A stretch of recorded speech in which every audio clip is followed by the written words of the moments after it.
తెలంగాణ రాష్ట్రంలో బీసీలం 2 కోట్ల మంది ఉన్నాం. నెలకు 5,000 ఖర్చు పెట్టేటువంటి సామర్థ్యం ఉన్నటువంటి ప్రజలము మనము. అంటే నెలకు 10,000 కోట్ల రూపాయలు ఈ బీసీలు ఖర్చు పెట్టగలిగినటువంటి శక్తి ఉన్నటువంటి వాళ్ళు. అంటే ఏడాదికి 1,20,000 కోట్ల రూపాయలు రాష్ట్ర ఎకానమీకి జమ చేస్తుంది. ఎవరు జమ చేస్తున్నారు? ఏడాదికి 1,20,000 కోట్ల రూపాయల సంపదను ఖజానాలో జమ చేస్తున్నటువంటి మోటబర్లు దమ్మున్న బిడ్డలు బీసీలా కాదా?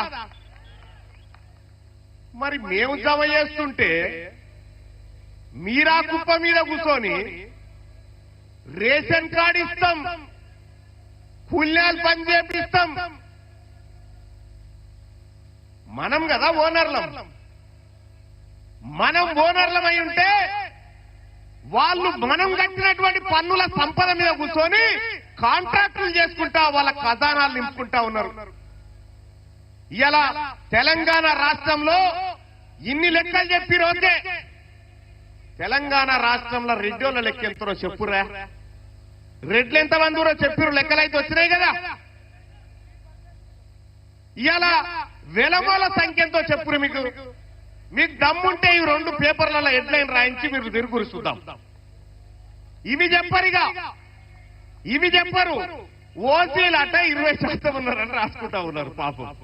ఇలా లెక్క తెలంగాణ రాష్ట్రంలో ఉన్న వెలుమోలు ఎంతమంది అంటే గట్టిగా 1,00,000 లేరు. ఇలా బీసీల మీటింగ్ కోసం వరంగల్ రోడ్డు మీదకి ఎక్కిన 1,00,000 మంది అంతమంది కూడా లేరు. మొత్తం ఎవరు? వెలమల జనాభా. వాళ్ళు 13 మంది ఎమ్మెల్యేలా.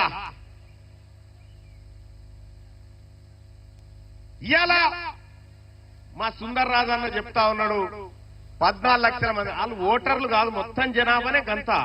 ఓటర్లు ఇంకా తక్కువ ఉన్నారు. పిడికేడు మంది లేరు, పిడికేడు మంది లేరు.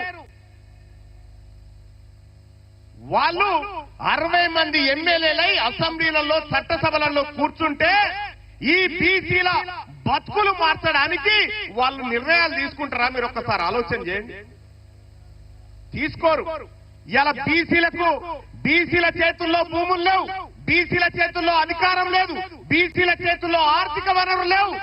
మొత్తం ఉన్నదంతా వాళ్ళ చేతుల్లో ఉన్నది.